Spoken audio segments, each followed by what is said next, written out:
here at the front porch of WWE Hall of Famer Jerry the King Lawler. He's always promised me a tour of his house. Well, today's the day. I hope he's home because today he's going to give me a tour of his house. He just doesn't know it yet. Come on in.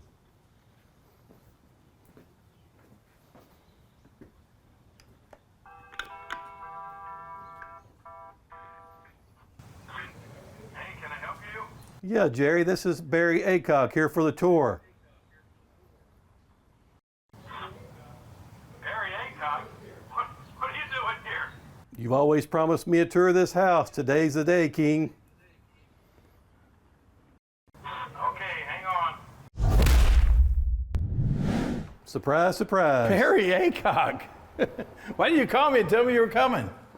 You told me I never had to call. I just show up. Well, that's true, but I mean, you know, the place is kind of a wreck, man. I would have had my housekeeper in here today if I'd known you were coming. You always promised me a tour of your house, and I just wanted to surprise you this morning. I was in the neighborhood.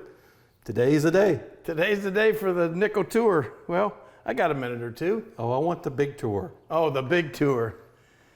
Okay, well, come on in. And this, this is the living room. Just, you know, basic, everyday living room for people. Your house is very clean, King. It's Thank built for a king. This is the king's palace. Thank you. Hey, whoa. What are you doing? He's going to have a seat. No, Barry.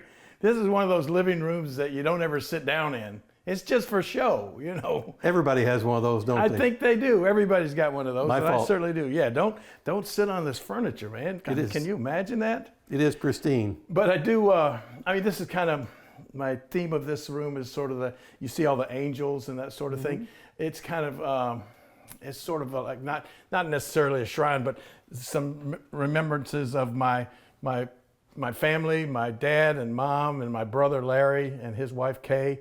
Some pictures and everything from them. They've all passed away. And then, of course, on this other side over here is memories of my son Brian, you know, who was a famous wrestler, a world tag team champion up in the WWE with, he called him Too Sexy, Grandmaster Sexy, and Too Cool. And so a lot of his memories are right there. Brian was iconic. I had a chance to meet Brian several times, and a great guy. Yeah, he really was. We all miss him. Well, I sure do. Think about him every single day. And of course, got these memories right here of Brian. Let's see, what else? I got a couple crowns. You know, everywhere you look, you're going to find a crown or two in this house. And this right here, this is one of my most prized possessions. This is a replica of the statue that every Saturday morning, our Memphis wrestling TV show for years and years and years, going all the way back into the 70s, it started with a picture of this statue spinning round and round, and iconic music started playing, and this was, you knew that Saturday morning wrestling was coming on when you saw this statue spinning around on your TV. This is where all the magic happens. This is the master bedroom here in the house. You don't have to see the bathrooms and all that stuff, do you? I mean, Bathrooms, anyway, no. That's a bathroom. Look, there's a couple more crowns over there. We're up to, how many was in there? 8? 10. Now we're up to 10. 10, 11, 12, 13, 14, 15. Man, oh man. I've never done this before. The 16, 17, 18. This is just like a little sunroom out here. It was actually built on the house for this to be a little workout room, so to speak. But basically all I've got is I've got a nice massage chair that's the only thing I use. As far as working out, no. There's another crown over there. What does that make, 20? Yeah, I think we skipped one up here, 21. Left of the TV? Yeah, left of the TV, 21. This is the crown tour for the king. Yes. His palace. Okay. There's another one back there. Oh yeah, there's 2 more down there. And there's another one back there.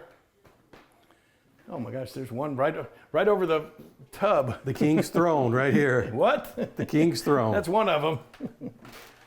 Another picture of me. This picture of me and my mom right there. Your mom's a beautiful lady. Yep. More angels. Okay, let's see. This is my little, you know, it's kind of for us getting close to Christmas time. And this is just a little place where when I prepare your meal, Barry, I'll have all the food right here, and then I'll bring it into you to the table. But if you look right here, come around here and look at these some of my prized possessions of pictures at Christmas time, right here. I got some of the old framed pictures of members of my family at Christmas time. And Jerry, you've always loved Christmas, haven't you? I have always loved Christmas. That's one of the reasons I love the movie Christmas Story too. But yeah, I mean, this was a card I got last year from a real good friend of mine, a lady up in Kentucky. And I got this Christmas card from her, and right after Christmas, she passed away from COVID. So I kind of keep that out. And then pictures of Christmas, like of my family, my brother, Brian and Kevin, my dad and mom. And let's see, okay, we're gonna come in this way. And this is the kitchen. Like I said, now you guys gotta cut me a break here. It's not all cleaned up. I didn't have my housekeeper in. She was here yesterday, but today was her day off. And I can mess things up in a hurry. And we've had donuts this morning. We had some donuts. We got to tell everybody about this. Gibson's Donuts. I have a good friend named Don DeWeese. He owns Gibson's Donuts, very close to my house. Too close for comfort, actually, because it's so easy to go over there. And he always keeps me supplied with some of the best donuts in the world. They just got voted in the top 10 donut shop in the whole United States. World famous. World famous Gibson's Donuts. So if you people are ever in Memphis, you got to not only stop in at King Jerry Lawler's Hall of Fame Bar and Grill, you got to head out to Gibson's Donuts in East Memphis. Really cool. Beautiful kitchen, Jerry. So you don't do a lot of cooking in here? See that microwave over there? Yes. It gets a workout, and that's pretty much it as far as my cooking skills. Actually, I can fry eggs. So in the morning, I usually fry myself a couple eggs, or have some Gibson's Donuts. And that's about the extent of my cooking. But I'll maybe heat up some soup or some leftovers or stuff every now and then. Good question, I eat King. out a lot, almost every meal. Good question, King. What is the King's favorite food? Fried chicken, without a doubt. And your favorite chicken in Memphis is? Well, several. I really have several that are just as good. My favorite fast food chicken is Church's. I'd probably list that as my number one favorite anyway. Gus's is good, but you never believe this. A very famous Italian restaurant in Memphis called Pete and Sam's. They have the best fried chicken. It's not even on the menu. You just ask for it, and they come out with this pan-fried chicken like your mom used to make back in the day, and it is so good. But that's my favorite food, fried chicken. After that, barbecue ribs, which we have a ton of down at our club on Beale Street. Best ribs in Memphis. King Jerry Lawler's Hall of Fame Bar and Grill. Maybe the best ribs anywhere. I don't know of anybody that makes any better, not just Memphis. Of course, Memphis is famous for barbecue and ribs and all that sort of stuff, but ours are the best. Let's see. This is where you hang out a lot then, right, this King? is the living room. You're perfectly welcome to sit down in here. I'm not sitting anywhere now. But yeah, this is the sitting room, watching a little TV. Well, one of the rooms that I sit in a lot, you know. Over here, this is what I'm talking about. It's a mess. I was working on a little piece of art, and I have an art room upstairs and a drawing table that I usually work at. But when I'm kind of in a hurry, I'll bring all my stuff down here, so my pens and paints and stuff, and work while I'm watching TV. I'll work on a piece of art and everything down here. And I just finished up a couple of these pieces of my kind of Norman Rockwell-esque artwork. This is a cover of a comic book that is going to be coming out. And then Sneak peek. Here's another one. This is on the drawing board as well. Norman Rockwell was one of my all-time favorite artists, and I kind of like to, he inspires me. Every time I look at some of his work, I look through his books and stuff, and it makes me want to draw something. And speaking of Norman Rockwell, let's head over here. This is one of my most prized possessions. You do know who Norman Rockwell is, right, Barry? I do. He was probably one of the most famous artists ever in America, the United States, or whatever. He did over 300 covers for Saturday Evening Post. Covers like Covers like this. Covers like this. These have all become collector's items now. And back in the day, he started out a long time ago working as an illustrator. And this is an American magazine from 1935. 1935. And in it, there's a story called The Ferry Over. And Norman Rockwell painted this picture, or illustrated this picture for this magazine. And what Norman Rockwell would always do before he worked on the final picture, he would do what they called a charcoal study. He would take just a piece of plain paper and take charcoals out, and he would draw the picture that he had in his mind until he got it perfect on the charcoal study. And then from that, he would pull out a piece of canvas and then make the final portrait, or make the final painting. And this is the detailed charcoal study that Norman Rockwell did back in 1935. This is an original Norman Rockwell for this painting right there. And that's probably my most prized possession. There aren't many people that own an actual original Norman Rockwell piece right there. And Jerry, that's 1935? That was done in 1935, yeah. Wow. And the crazy thing about, one of the crazy things that makes this even more valuable, in the early 40s, Norman Rockwell had a fire at his studio, and about 500 of his original paintings got burned up, and this painting got burned up. So this is the only piece from this work. This is the only piece left from this entire thing that is left after that fire. So that truly is one of a kind. Yeah, without a doubt. Yep. And so that's pretty cool. This is actually a piece of my artwork. I'm just a Norman Rockwell fan. There's his autograph there too on that. But then I drew this portrait of Norman Rockwell to go along with that painting. And over here, this is one of my original crowns. I mean, this crown dates back to the probably late 70s. I mean, it's in pristine condition. That was one of the first ones that was ever made back in the day. And I keep it right in front of my WWE Hall of Fame ring. Which you said you've never worn, right? I never wore it because I've always worn my Superman ring. But this is my WWE Hall of Fame ring. 2007 Star Trek. Now he's become an astronaut, but Captain Kirk from Star Trek, William Shatner, came to Detroit, Michigan, and he inducted me into the WWE Hall of Fame in 2007. And then later on, not too many years ago, I got to induct William Shatner in the celebrity wing of the WWE Hall of Fame. And then, of course, very recently, he became the oldest man to ever go into space. I got to interview William the day after he came back from space. So he and I are good buddies. Just saw him again just this past weekend up in Rhode Island at the Rhode Island Comic Con.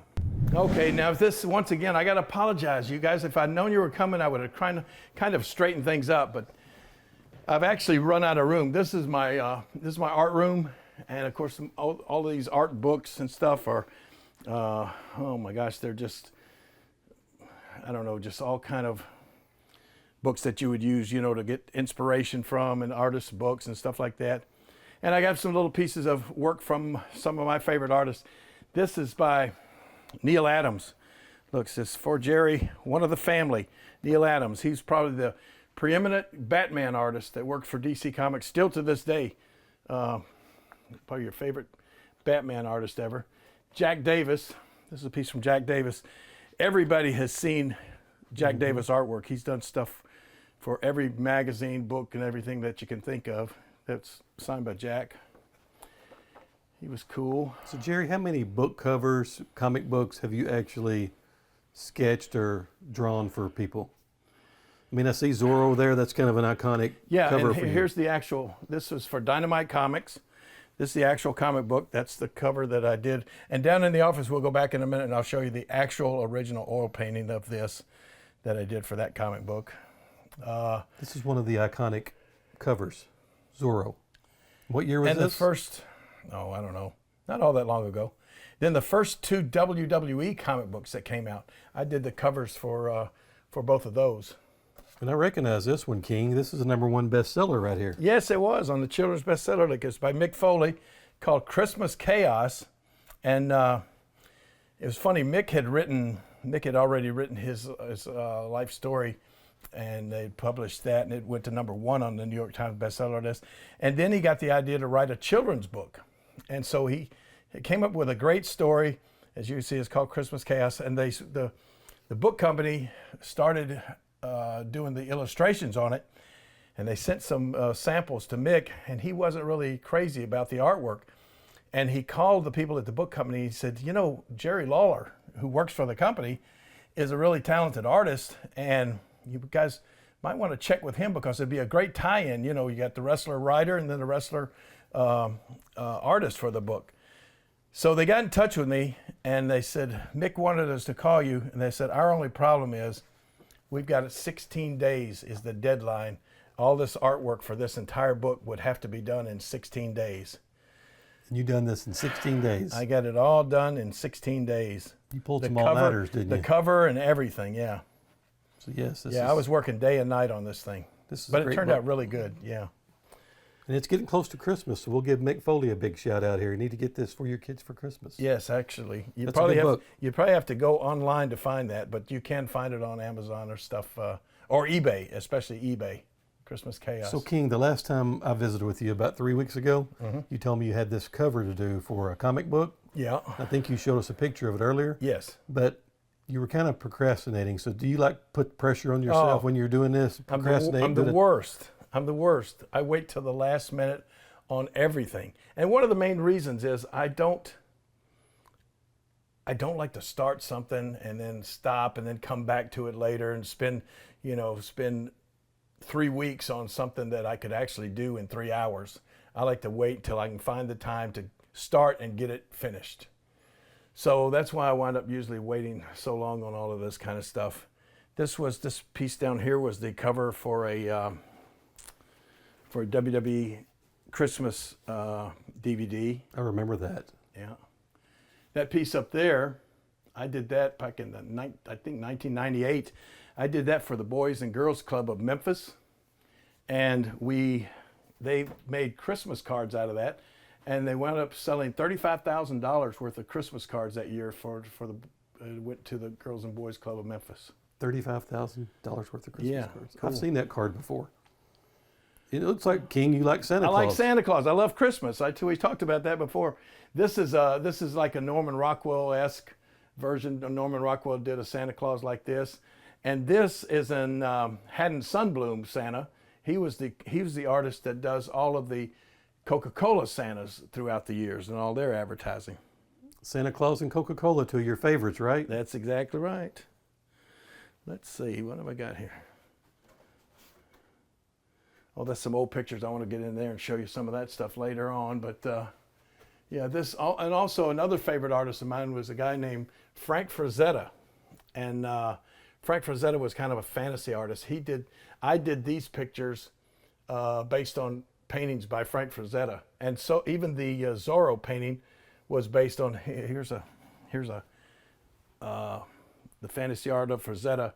And as you can see, that was kind of my kind of the base. Kind of the base for this Zorro painting.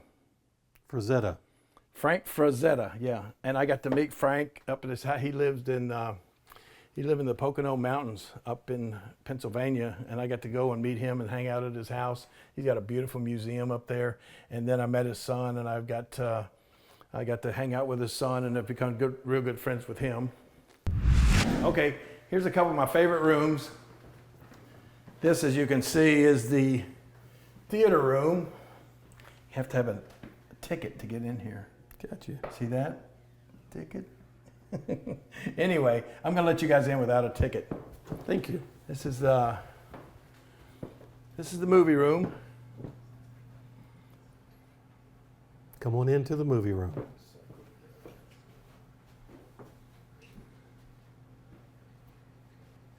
Okay. This is the movie room. This is where I come and sit. Now, you're welcome to sit here too, Barry. But I'm not sitting anywhere. Come on. We could sit down and watch.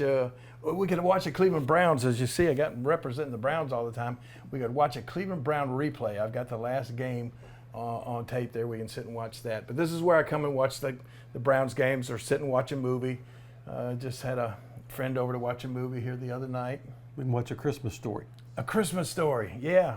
When the last time Scott Schwartz was here, we actually watched Christmas Story right up here in this room. We can call Zach Ward and ask him about how to get ticks removed. Right. Now, before we go out of here, this is also doubles as, I'm going to turn the light on now, but this also doubles as my autograph room. As you can see, I have tons and tons of autographs from different stars from over the years.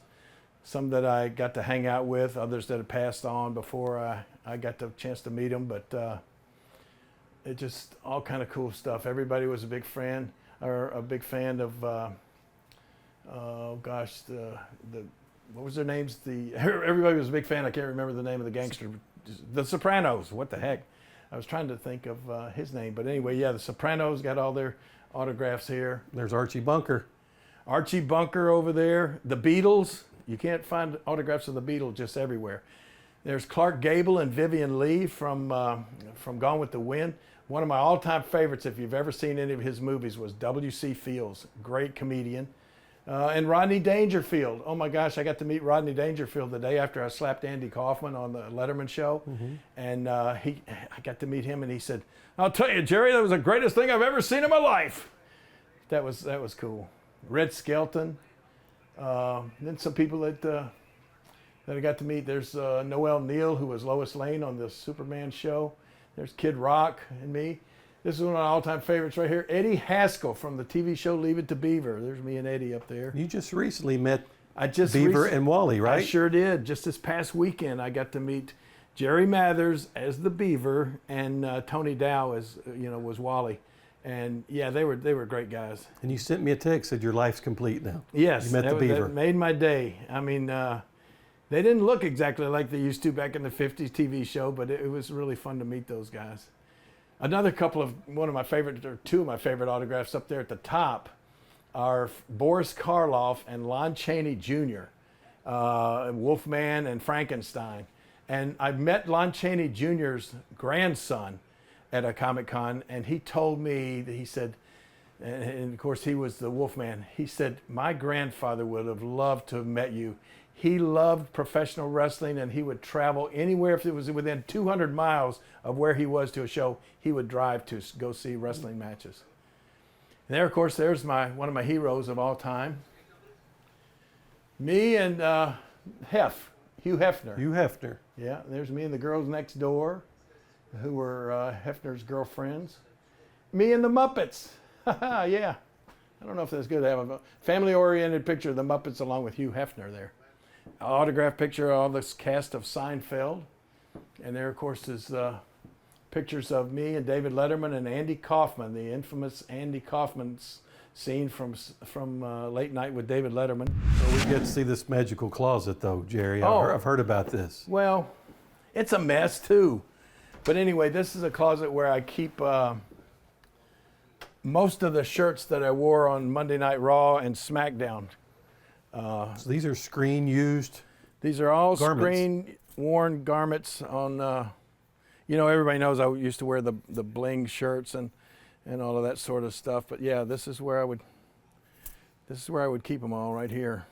So Jerry, just for the viewers out there, where do you get these crazy shirts at to wear on Raw and SmackDown? Anywhere I can find them. There was a company for a long time. Here's one. There's a company called Xavier out of California, and it's the ones that I first started seeing that had the bling and everything. And as you can see, they had Xavier most of their shirts. But they would do a lot of shirts with bling like this, and so they just kept pumping stuff out, and I kept wearing them, and they started sending me stuff for the show. Every time they would come up with a new design, they'd send it to me. Then somehow, after years, I guess the bling stuff sort of went out of style, and they stopped making them. So, but I'll bet I have like several hundred of the shirts. This is not the only closet I have, but so did WWE order those for you, or that was direct to you? I did that myself. Yeah. I don't know if you can get your camera around, but right up there is the show card, the movie poster from a movie I did with Michael J. Fox called Life with Mikey. And I wrestled Jeff Jarrett in that. There's a scene in the movie where Michael J. Fox is he and his brother kind of inherited he is funny because it was like the TV show Leave It to Beaver. He was on a show as a kid called Life with Mikey. And then he played a character that grew up after being a child star. He grew up and he wasn't famous anymore, so he opened up a child talent agency. And so now he was dealing with all of these children who thought their parents thought they were prima donnas and all of this sort of stuff. And they were just all a big headache to him. And he finally met this little street urchin, this little girl who picked his pocket out on the street, was stealing his wallet. And when he caught her, and there was a big crowd that gathered around, she started acting. She told this big story of why she stole the wallet and everything, and everybody just got in tears and everything. And Michael's looking at her going, this is the best job of acting by a kid I've ever seen. So he takes her into his talent agency and makes her into a big star for this cookie company.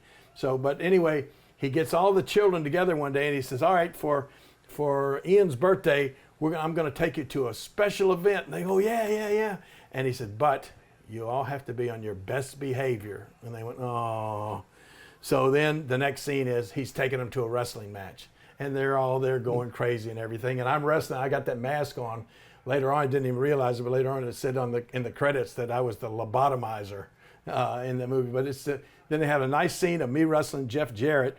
And then at the end of the match, I give him a pile driver and throw him out of the ring or whatever. And then I give the referee a pile driver. And then I get the microphone and I say, now, I want to wish a very special birthday to a friend of mine, Angie Vega. Angie, come on down here. And that was the little girl. And she's like shocked. And, Michael J. Fox had kind of hooked this up in advance. So she comes down to the ring and I pick her up and I'm going to sing happy birthday. But first, Michael J. Fox comes down there too. And I said, hey, nobody invited you down here. And I reach over and pick him up. And I did a big airplane spin around with him, right? And then I threw him onto Jeff Jarrett, who had just got up, and he lands on him. They fall back, and then Jeff throws him off onto the floor. Well, we shot that scene. Of course, when we shot that scene, they had a stunt double for Michael J. Fox, who looked more like Michael J. Fox than Michael J. Fox did. So they had me pick him up, spin him around, throw him off onto Jeff, boom, and everything. So we did the shot, did the scenes, we did it like 3 or 4 times, and went back to the hotel. And then the next morning I get a call. We were filming this in Toronto. The next morning I get a call and they said, look, we need you guys to come back. Michael wants to shoot that scene himself. He wants you to actually give him the airplane spin and everything. So we went back and shot it. So in the movie, you actually see me pick Michael J. Fox up, spin him around, throw him across onto Jeff, and then throw him off. And then I picked the little girl up on my shoulder and got the whole crowd to sing happy birthday to her. So it's a really cool scene in Life that with movie. Mikey. Life with Mikey. And the reason I brought that up is because here in the closet is the mask that I wore in that movie. Oh, cool. That's the lobotomizer mask. Lobotomizer. There you see me wearing it up right there. And you told me that the Jurassic Park came out at the same time, so nobody actually watched this movie. Jurassic Park came out the same week that Life with Mikey did. So, but you know what? It's on the Disney Channel. I'm gonna check it out. If you got the Disney Channel, just go on there, punch in Life with Mikey, and you'll see it. It's a great movie, really. Life Fun. with Mikey. I'll check it out. All right, we saw the closet. Let's see. Let's close that. We'll go over here to another crazy room. Do you like to play pool? Sometimes. Do you? Well, as you can see, this is the billiard room, so to speak. It's got a few little extras in it. Oh, wow. This is breathtaking when you walk into this room. Coca Cola. Well, we got Coca Cola, we got Superman, we got music, we got pool. We got all sorts of crazy stuff in here. What don't you have in the King's Palace here? I don't know. You know what? Sometimes I scare myself when I look around at all this stuff and I say, how did this all happen? How did I accumulate? I mean, to me, a lot of times I just tell people, how did I accumulate all this junk? But in reality, a lot of this stuff is really very valuable. But just over the years, man, I think my mom sort of got me into it. She kept, a lot of people say, Oh my gosh, I wish I had kept my baseball cards from back when I was a little kid. Well, I wish the same thing. And then one day my mom said, you know, I saved all your baseball cards. Oh, that's my Yeah, Pac-Man going on Pac-Man here. game going on over there. Yeah, here's some of the baseball cards that my mom saved for me back in the 50s, actually. We'll have to get Luke in here, see if you bent the corners. Yeah, right. But I mean, this is I think a 54 tops Mickey Mantle card, Bob Feller, Yogi Berra, Elston Howard, just some really good cards from back in the day. These are from I think it is 54 tops where it would look like they were on a TV screen. Those are your actual cards when you collected? These are actual cards that I collected, and my mom kept them in a box that was like she had a steam iron had come in it. So it was about this big and about this square, and it was just full of my old cards. Your mom's was better to you than my mom was. My mom gave all mine to my younger brother Brad when he got married. So Oh, she gosh, wanted them out really? of the house, yes. Well, see, I was the younger brother, so my mom she saved a lot of that stuff for me. So Jerry, what attracted you to Coca-Cola? I'll show you the very first thing that I ever started collecting of Coke, Superman, of everything. What attracted me to Coca-Cola was this artist. He did this, he did this, he did this, and he actually created the Sprite Boy. And this is basically a picture of him as the Sprite Boy. This is what he looked like. His name was Haddon Sunbloom. And I actually, if you see, I actually did this picture of the Sprite Boy. I painted this. But he painted the Coca-Cola Sprite Boy. And he also did all the Coca-Cola Santa Clauses. So he was like, I did some research on him when I saw this stuff and to find out who did these great Coca-Cola artwork. And he worked for the Coca-Cola company from the 40s all the way up to the 70s. I mean, doing Christmas paintings mainly every year. And But, King, actually, Coca-Cola actually invented the commercial Santa Claus, am I right? Well, that Santa Claus that Haddon Sunbloom did actually became the look of the universal Santa Claus that everybody grew to love and think of every year as Christmas. And it came from that guy's interpretation of what he thought Santa Claus looked like.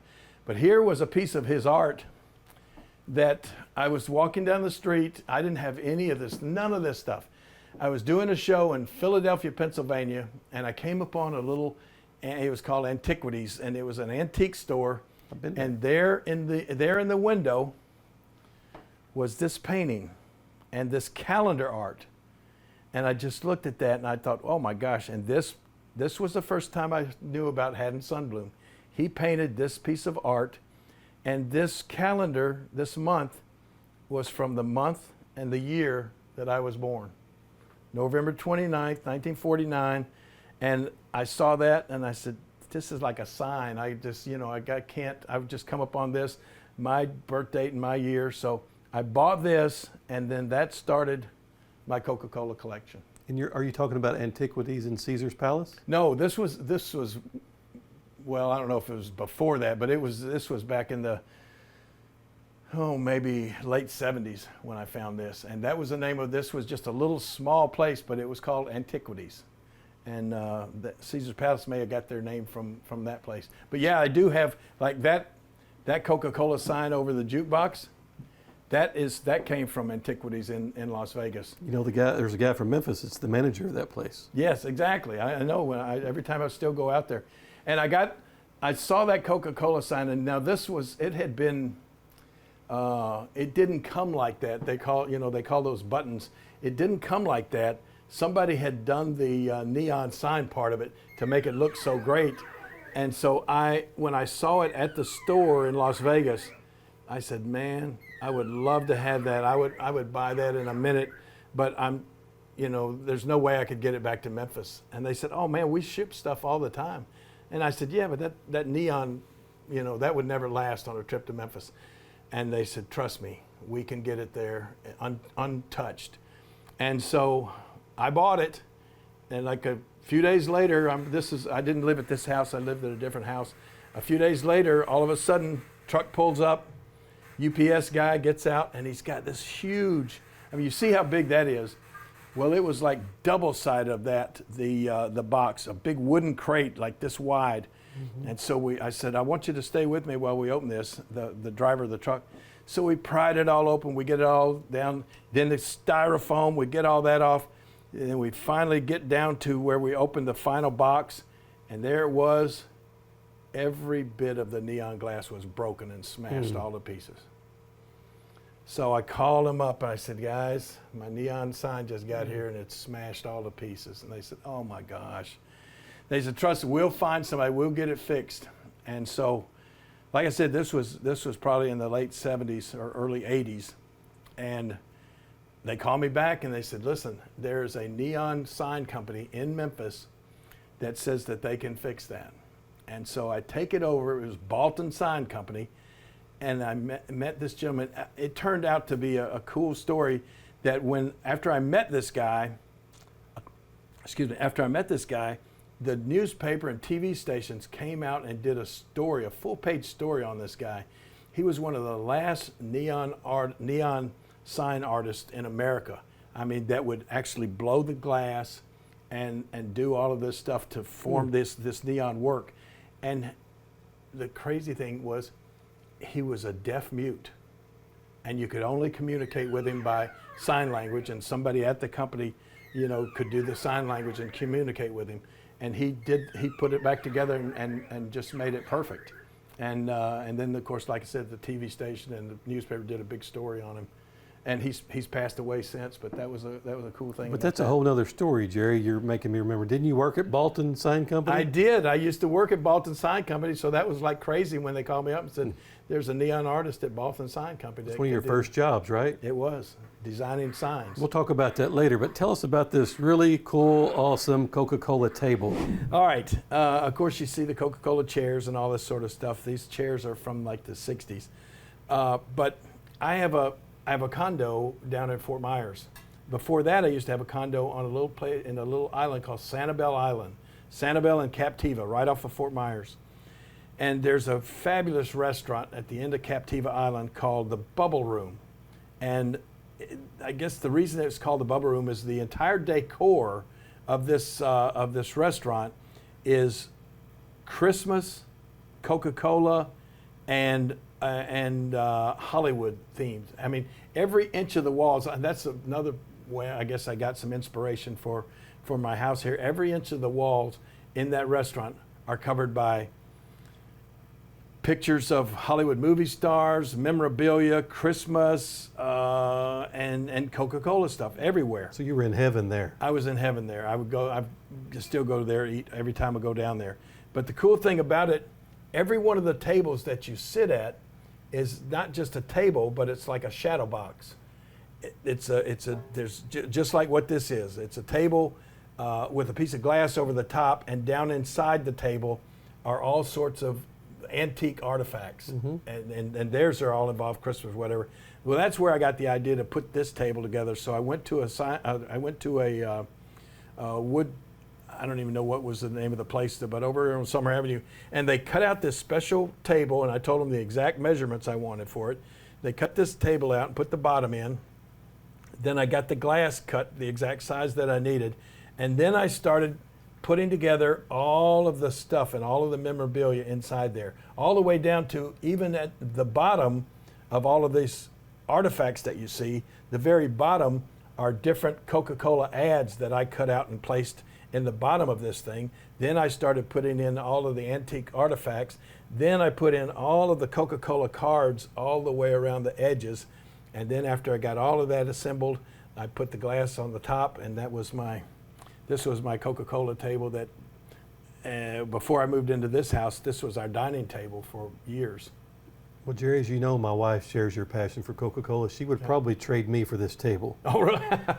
So tell us about. There's some pretty cool stuff in there. What is this? That's actually a Coca-Cola camera. You can't find many of those things around. That's a Coca-Cola camera. There are decks of cards in here from the 1930s, like that deck right there. These old antique. I don't know. Do people still have ice picks? This was back in the day when you go, when you would have for your refrigerator. It's funny. My parents used to call it for years what it actually was. Even after it became electric, they used to call it an ice box, because a long time ago people had just what we now call a refrigerator, but before they had them with electricity in them, they would open the door, and at the bottom, the people would have a big block of ice, and the iceman would come around and deliver these blocks of ice, and you would put it in the bottom of your ice box, close the door, and that's what kept your food cold. Of course, then after electricity came about, then it's called a refrigerator, but these ice picks were used back in the day to chop up those big blocks of ice. So King, did you plan all these? I mean, the detail of this is immaculate. This is amazing. Did you plan out you were going to put this bottle here, the camera here, or did it just evolve when you started? No, it just evolved. Yeah, I just started. I just had a bunch of stuff, and I just started placing it around. No direction and no idea beforehand. I think that's part of the artist eye of what I had. I just was able to, as I started going, and then I do remember it's almost like painting yourself into a corner. You know, I started at one end and I came down to this end, and I thought, oh my gosh, am I going to have room here and there?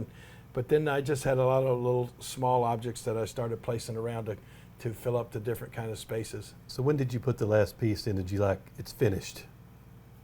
Yeah, you're right. I did that, and immediately after I put the glass on top, I had doubts. I thought, oh no. Which is normal, probably. Yeah, that's it. No, there's not enough stuff. I need to put some more stuff in there.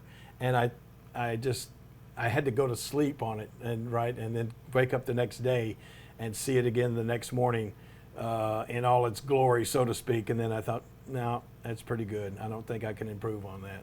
I bet Coca-Cola Company would love to have this. Well, you know what? I've actually, since you mentioned that, check that out. Can you see what that is right on the wall right there? What does that say? Certificate of Good Taste, Jerry the King Lawler. Yep. I actually got that from the Coca-Cola Company. Not many people get those.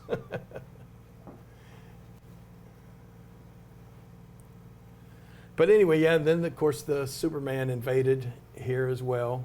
I had to start finding a place for my Superman statues and figures and that sort of stuff. Some of those right there that you're looking at right now are worth a lot of money. I mean, a couple of $1,000s a piece for some of those. But just for our viewers out there, King, you do have cameras and security alarms. I do have cameras and visit. security and an armed security guard at all times. Don't try to visit like we did, just show up. You need to get in touch with him. Well, as you saw, I could see you in the camera, and I talked to you before the doors were open, so yeah. This is iconic. I'm sure Jerry has left this to me in his will. Oh, of course. I promised you to remember you in my will.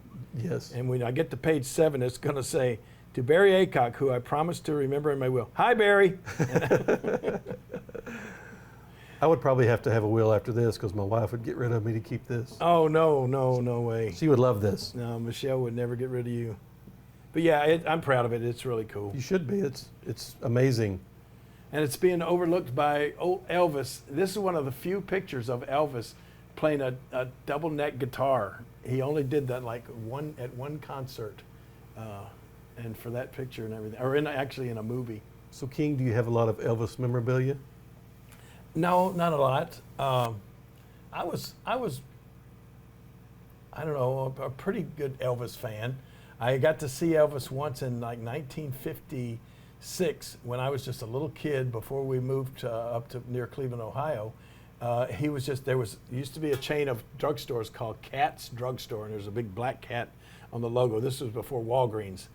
And these Cat's Drugstores, they were having a grand opening over on Lamar Avenue, and my parents took us all over there, and Elvis was singing on the back of a flatbed truck at the grand opening of a Cat's Drugstore. So saw him there, but the crazy, coolest story about Elvis was in 1977, early in 1977. I used to have a manager named Sam Bass, and in 1976, Sam got killed in a car crash. On our way back, he and I had wrestled in a match here in Memphis, and we were on our way back to Nashville, and I was following behind him, and he was in front of me, and there was a car stopped on the interstate, and Sam was going too fast past the truck, and this car with no lights on was sideways on the interstate. And Sam hit that car, and then this big truck hit all of them. And anyway, Sam and 2 other wrestlers died in that crash, and I came up about 5 minutes after the crash happened. So I lost Sam, and he had been my manager from the time that I started in wrestling in like 1970. So for 6 years, Sam was my manager. Then all of a sudden, after that, I was left with basically no manager. And the great thing about Sam, we traveled together on every trip, and he loved to drive. It was just like, that was a crazy thing, and we had to drive every day to every trip. This was before anybody thought about flying to the trips.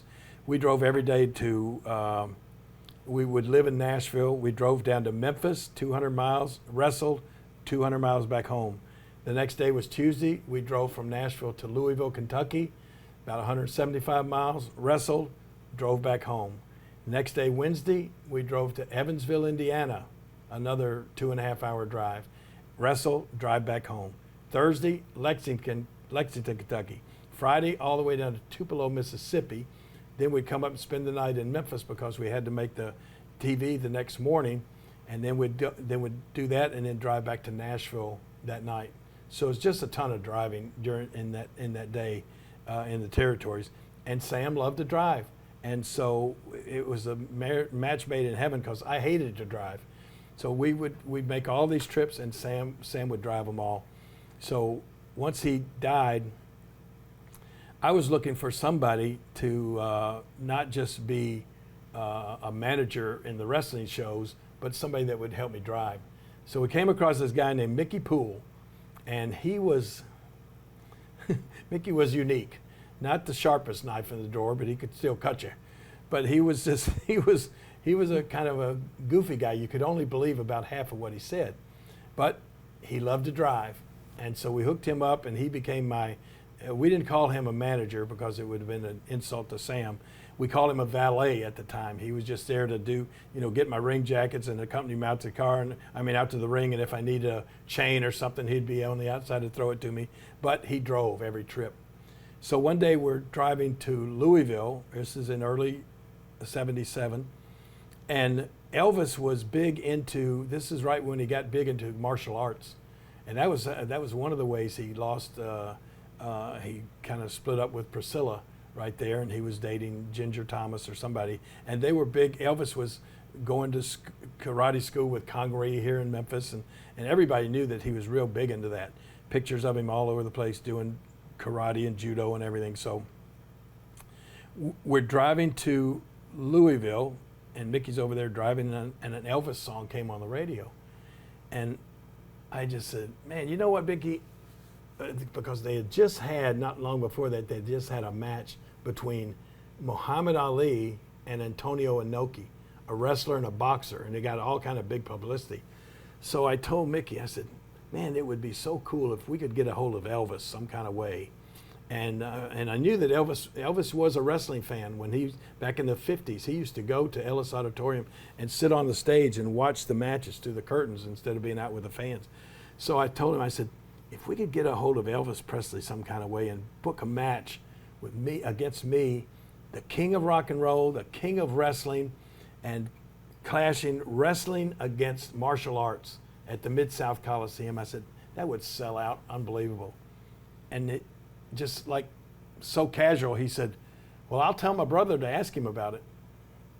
And I said, you'll do what?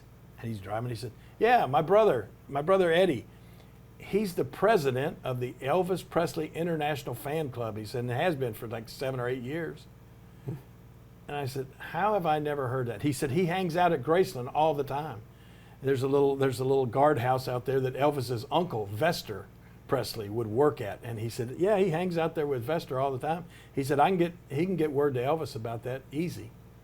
I said, okay. I didn't believe him, right? Too good to be true. So the next day we went on, we wrestled in Louisville, and then the next day we're going to Evansville, and he said, hey, my brother talked to Elvis's dad, and he talked to Elvis, and they think it's a great idea. They're gonna call you. And I said, yeah, Mickey, sure. And this is like another one of his BS stories. I just didn't believe him.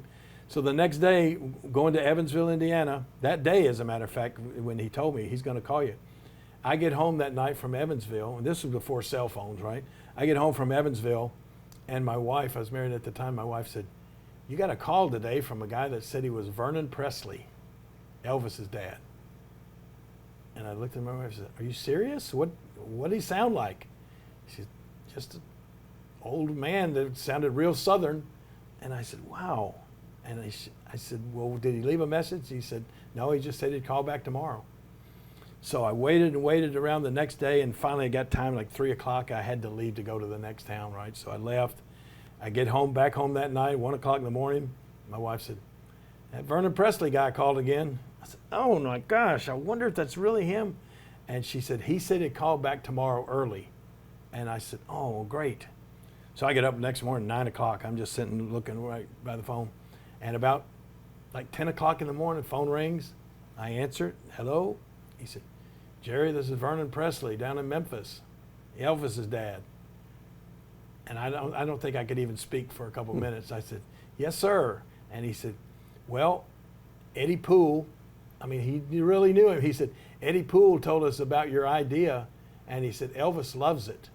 And I'll never forget how he said it. He said, "But I'm going to be honest with you, Jerry, Elvis is in not that great a shape right now, but he's fixing to start working out because he's got this tour coming up in August, and maybe July or something. He's got this tour coming up, and as soon as we get through with that tour, we'll get in touch with you." And he said, we'll do this thing. He said, "Elvis loves the idea." And of course, he never made the tour. He died in August, and we never got to have the match. That would have been bigger than the Andy Kaufman thing, I would think. So King, who would have won that match? Oh, me, without a doubt. No, probably being the big-hearted guy I am, I would have probably, as we say in the business, I would have probably put Elvis over some kind of way. Or we could have had like the match between Muhammad Ali and the wrestler over in Japan. It was a kind of a fluky finish. We could have done a disqualification where we could have both come back and said, "I won" or "he won," and we would have had some sort of controversial finish for it. Then you could have had a rematch. A rematch, work a return is what we call it. Yeah, but unfortunately that match never got to happen. The one that got away.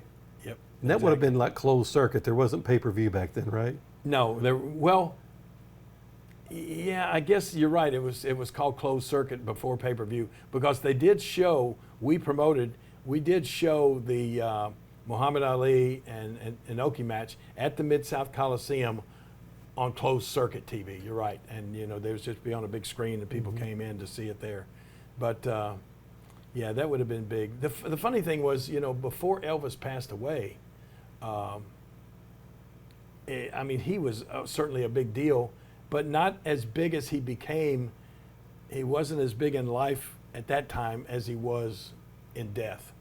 He kind of, he'd gone through some personal problems, divorced Priscilla, and had different Linda Thompson, and then Ginger Rogers, different girls, and then of course the karate thing, and there was, it wasn't the big star that people remembered him as after he passed away. It's kind of ironic that his dad admitted to you that he was in bad shape. Yes, it really was. Yeah, and that he was going to start working out and get ready for that tour. Well, King, let's go see some more of these awesome rooms you have in this house. I'm Okay. sure this is not the best. The best is yet to come. One of my cool things right over there too is that's one of the most famous Coke machines ever. It's called the Vendo 44. And that became a classic Coke machine because it didn't take up a lot of space. A lot of stores wanted that Coke machine in their store because it would do business for them, but it didn't take up very much space. So that was a cool machine that I have. And I have a couple more Coke machines downstairs as well. This room is breathtaking as soon as you walk into it. Yeah, kind of cool. You have it well lit where you can see everything. I'll just let you kind of zoom around and take a good look at everything that you can see here. It's amazing. I did say that the Norman Rockwell original is one of my favorite pieces, but in second place, or maybe tied for first, is what you're looking at right now. The 1966 Batmobile from the TV show Batman with Adam West and Burt Ward, Batman and Robin. Those two guys right over there. And we need to get a shot of the bat phone. Oh, the bat phone, bat of course. phone inside. You know, that's the hotline to Commissioner Gordon.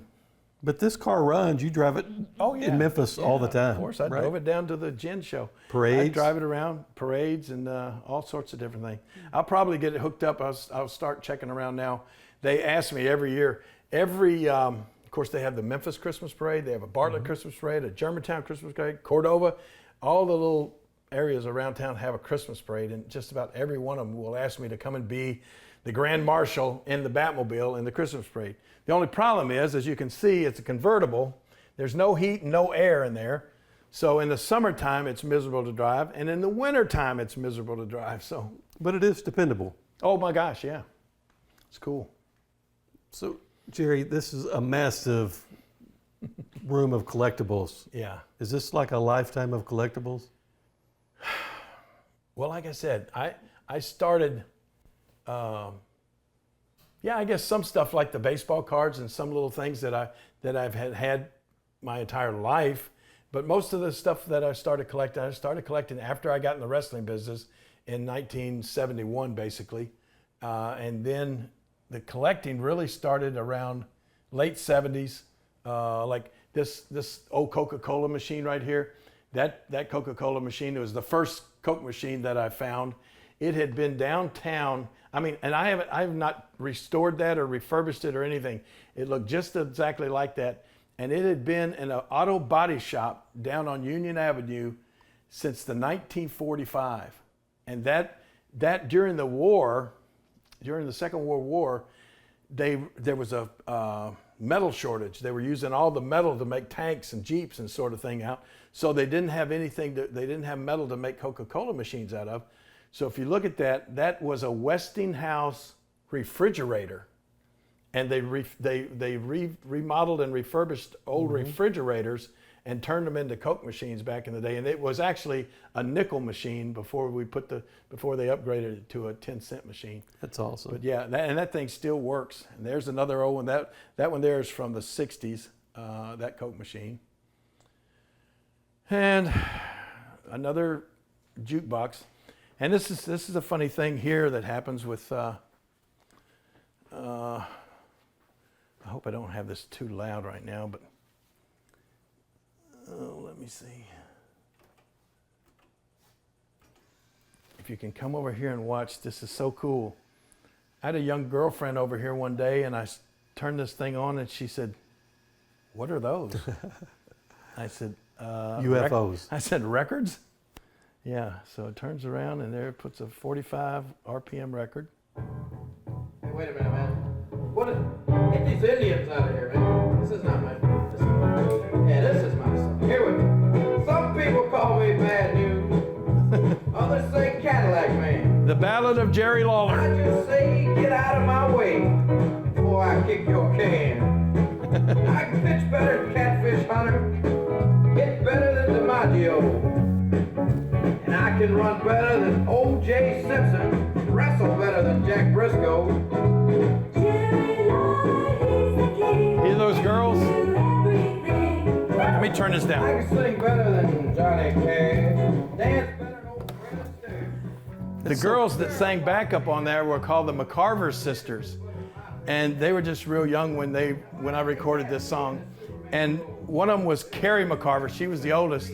And she went on, after she was on my record, I don't know how she met, but she married Jerry Lee Lewis. And she was the father of one of Jerry Lee Lewis's sons. That's clear. That record's clear. Oh, yeah. What year did you cut that record, King? 70s? Oh, yeah.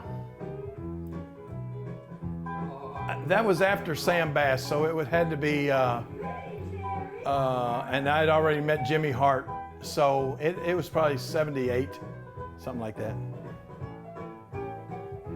And we made those records, and that was when I was the big bad guy in Memphis.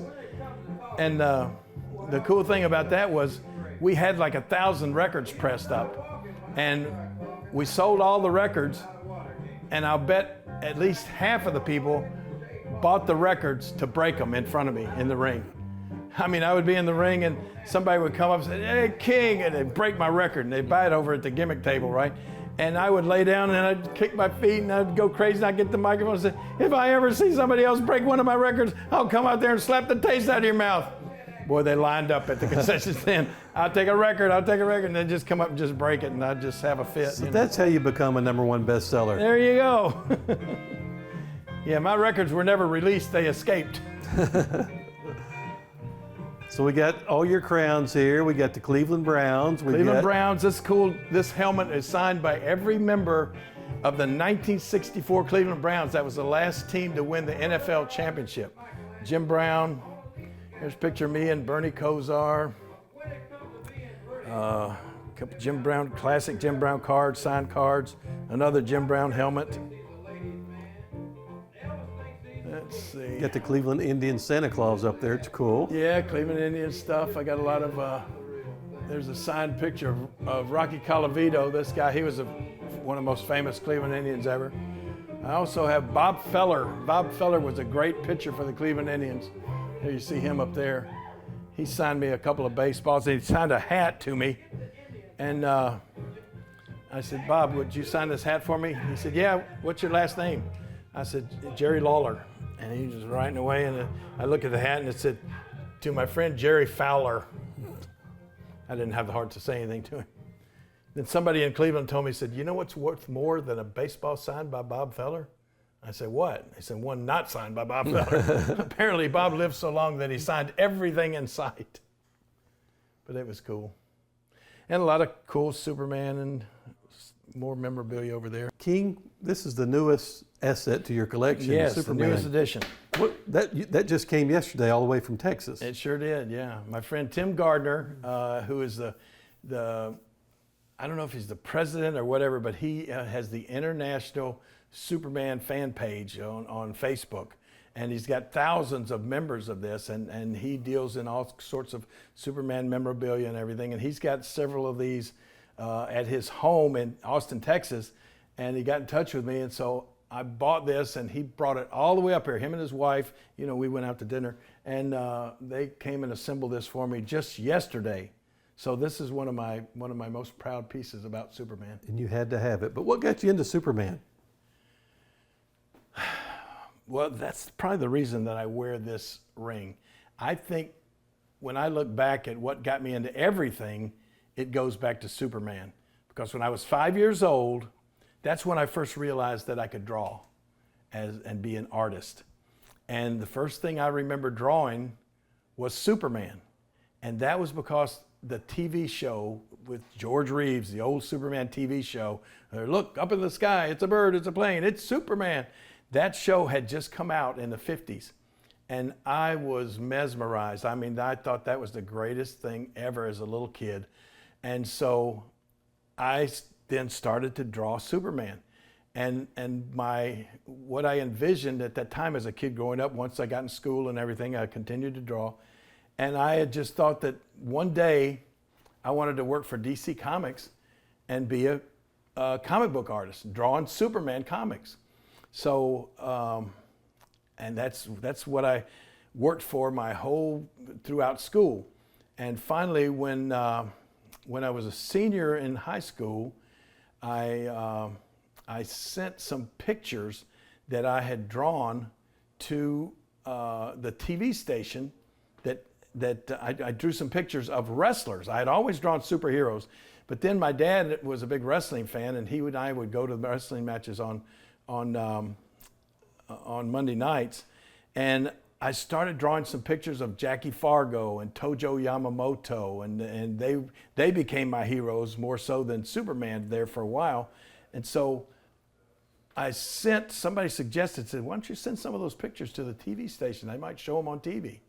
So I did, and all of a sudden I tuned in, I sent some pictures, and then I'm just a young kid just out of high school, and all of a sudden I turned the TV on Saturday morning, and I see Lance Russell and Dave Brown sitting there as usual at their desk, and they said, "Well, Dave, we got some big action coming up here today," and I looked over on the corner of Lance's desk, and right there beside him, I could see my drawings sitting there.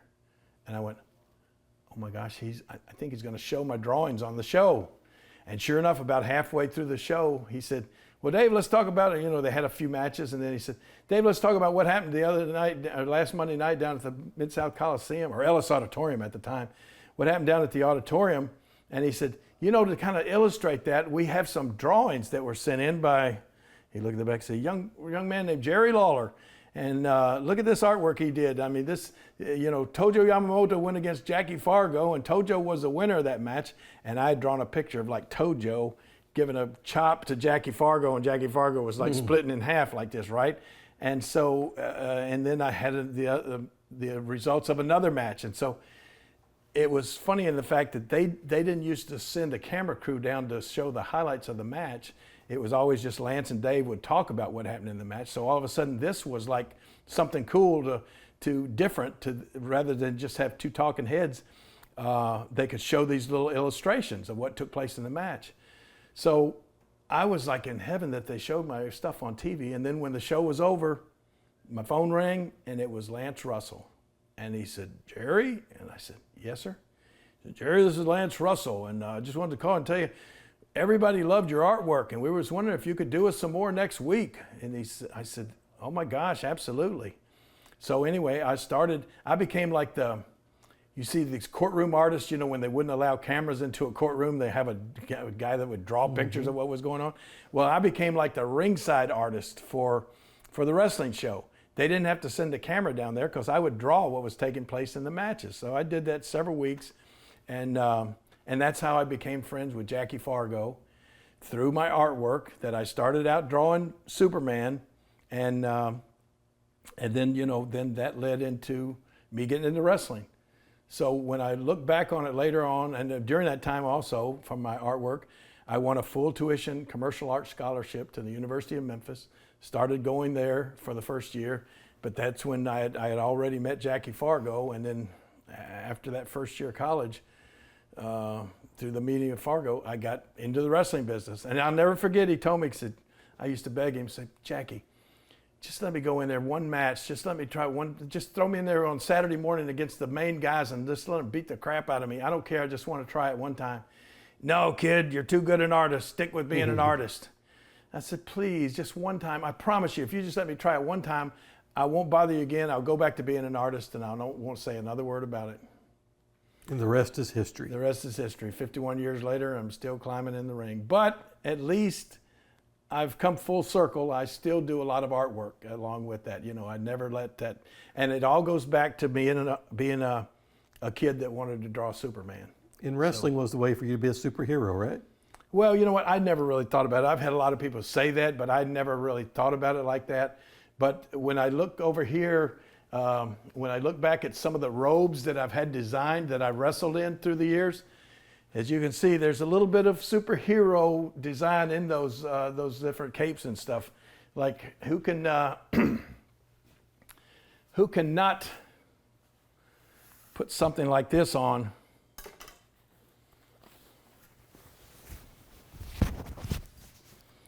I remember that one. That was very iconic. Who cannot feel like a superhero when you're wearing something like this? No doubt about it. Superman. There you go.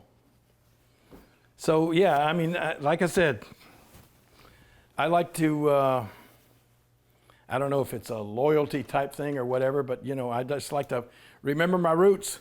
And it goes back to me. If I go all the way back, to me, it goes back to drawing Superman. So your real career turned into your real career. Yes, exactly. Also, I got out here some of my, this is some of the championships that I've won over here. Nobody's counting actually, but in the wrestling world, you know, we talked about the Andy Kaufman thing being in the top 100 moments in the history of television. Well, in the wrestling profession, throughout history, I have won more championship matches than any other wrestler ever in history. 168 championships. And that's quite a bit. But here's the one that I was probably the most proud of. In 1988, this is the actual belt right here. I beat Kurt Hennig, Mr. Perfect, at the Mid-South Coliseum in 1988 to win the AWA World Heavyweight Championship. Then after that, I beat Kerry Von Erich, who was the WCCW champion and became the unified world heavyweight champion. Bill Dundee in 1987, Bill Dundee and I won these AWA World Tag Team titles. That was a big deal for people here in Memphis at the time. This championship belt was my son Brian's. He and Scotty 2 Hotty were was the WWF World Tag Team Champions in WWE. This is a cool belt. Come and take a look at this. This is the Legends of Memphis Championship belt. There's got Lance Russell, Dave Brown, the Fabulous Ones, me in the middle, Bill Dundee, Jackie Fargo, and Handsome Jimmy Valiant. That goes all the way back to the CWA.